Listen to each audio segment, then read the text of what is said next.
you're going to die never even trying to reach your full potential.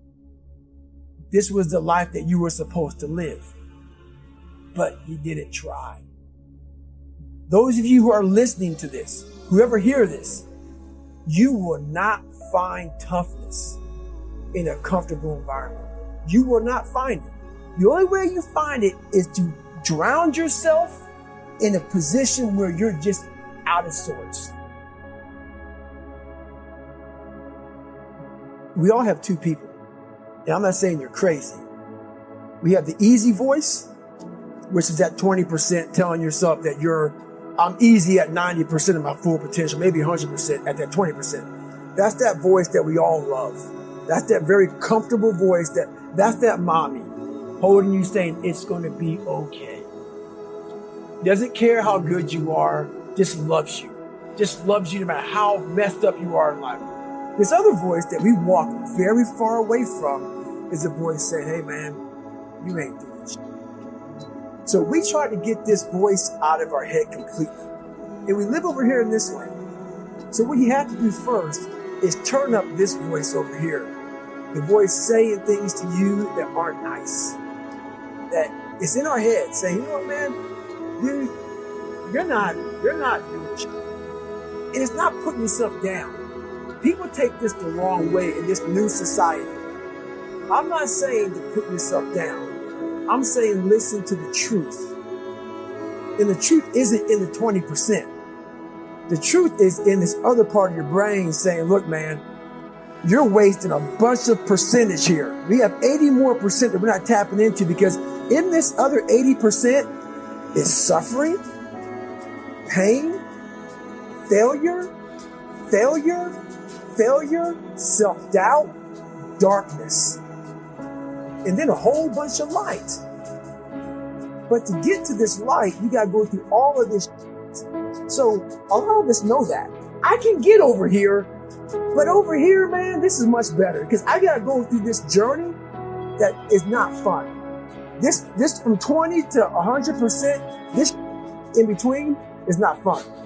So we decide to live over here. So everybody goes, how do you do that? You know exactly how to do that. You know exactly. It's not a magic trick. There's nothing I talk about in that book that's a magic trick. It's all back down to a very primitive mindset of we just have to do. It's like breathing. Breathing becomes normal. Like we didn't know that we're doing. That's how you have to live your life. When that alarm clock goes off at 4 or 5 in the morning, your mind says no. You will say, this is what we do. It's what we do now. Because to get to where you want to go, the amount of pain involved, I'm not saying physical, I'm not saying you got to break yourself off. The amount of mental pain of how many times you're going to have to do something that you don't want to do to get to where you want to go is going to be, there's going to be more times you do something that you don't want to do than you are going to do. And that's your new norm. That's your new norm. So then it's like breathing. And then once you do this over and over and over again, it becomes like breathing. I don't want to live this lifestyle, but to get to the other side of this, I have to. So if you really want it, you realize what trying is and what trying is not. You're not working your butt off hard enough. You're not trying hard enough. We all think we're trying hard, but what are you gauging that off of? I talked to this one kid the other day. College is kicking my ass. I said, what are you gauging that off of? I go, are you trying? He goes, yeah, I'm trying my ass off. I'm studying hard. I go, what are you gauging trying hard off of? Well, in high school, I didn't have to try at all. And I made great grades. In college, I'm trying hard. You're trying hard compared to what you did in high school, which was it came easy to you. So your reality is something you created off of something easy. So you trying hard is 2 hours of studying. I'm going to tell you a difference in trying hard and trying hard. Trying hard is something in your mind just doesn't stop. Where you know 2 hours isn't enough.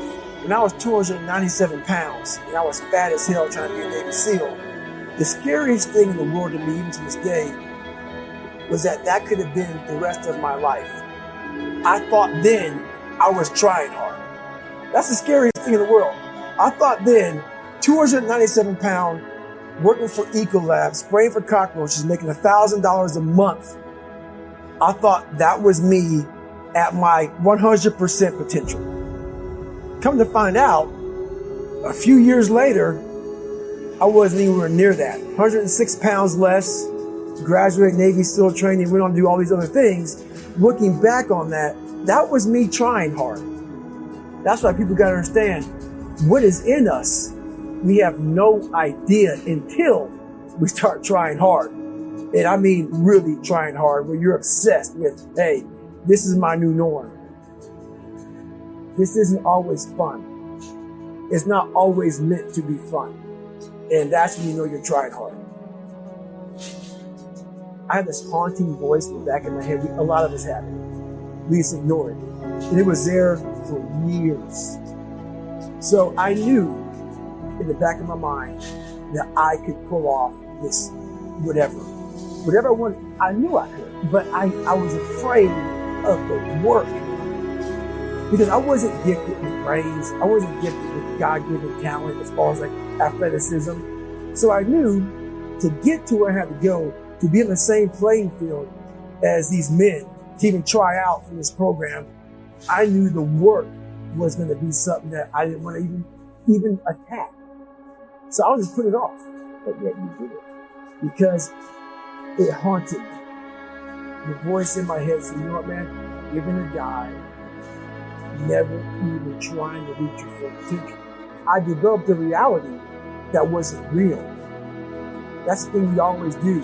We can have a great life, but we always build this reality around the one thing we don't have. So therefore, our great life, we don't even see it. We see the one piece of clothing we weren't able to get versus the amazing things we have. So we focus on that. I was the king of focusing on the one bad thing in my life. The one bad person called me nigger. Everything bad, I focused on that. But over here was a beautiful reality of my life. Even though I came from nothing, where I could have taken my mind for the possibilities of where I can go if I work harder. That was all over here. But I lived in the filth over here. This was the life that you were supposed to live. But you didn't try. Just by going to war with myself every day and putting these challenges and these goals and these obstacles, these insurmountable obstacles. So it wasn't about losing 106 pounds. Me losing 5 pounds was an accomplishment. Me losing 10 pounds and then 50 pounds. And then the more I did this, the more I gained confidence. And then the more I gained confidence, the more I realized these Navy SEALs, man. These guys can't do what I'm doing right now. I had no coach, had no trainer, had no money. I didn't know how to lose weight. I had no knowledge of what I was doing. I was just working. I was just sacrificing.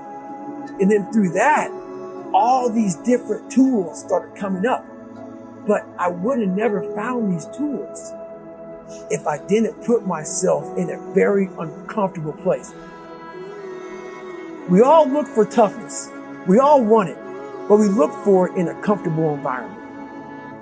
You will not find toughness in a comfortable environment. Those of you who are listening to this, whoever hear this, you will not find it. I was trying to look for it everywhere. The only way you find it is to drown yourself in a position where you're just out of sorts, where you can't swim and you're drowning. You're drowning. You're drowning in life. And you say, you know what, man? Yeah. I'm going to figure out how to backstroke or something. And then you figuring out all these tools. Your mind starts to, when you quit, your mind does this. Because you're out. Once you say, I'm not going to quit, this is the 40%. When you quit, your mind says, we're done. So it doesn't expand. There's no expansion when you quit. When you say, this sucks, I'm drowning, I'm miserable, I'm suffering, I'm broken, but I'm not going anywhere. What happens to your mind is it does this. It says, he's not leaving. So we got to expand.